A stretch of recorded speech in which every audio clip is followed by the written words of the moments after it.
एक बार की बात है। राजस्थान के एक छोटे से गांव में राघव नाम का एक नौजवान रहता था। राघव को बचपन से ही रोमांच का शौक था। वो अक्सर अपने दोस्तों के साथ नई जगहों को खोजने निकल जाता था।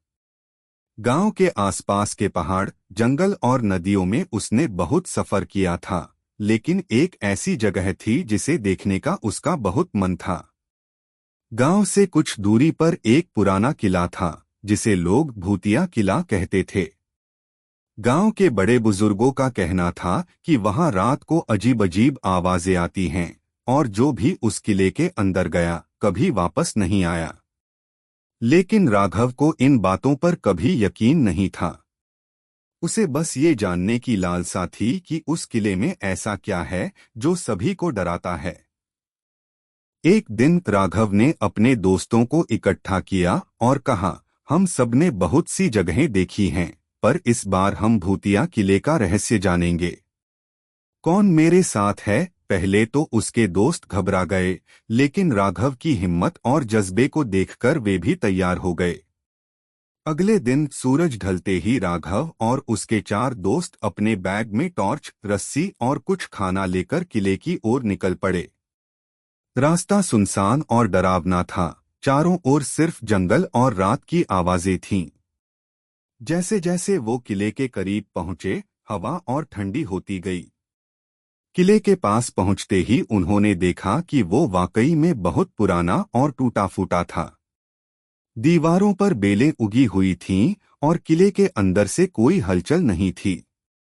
राघव ने कहा, चलो अंदर चलते हैं। दोस्तों के चेहरों पर डर साफ नजर आ रहा था, लेकिन वे पीछे नहीं हटे।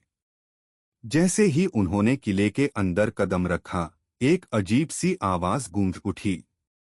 सबने एक दूसरे की तरफ देखा और धीरे धीरे अंदर बढ़ने लगे।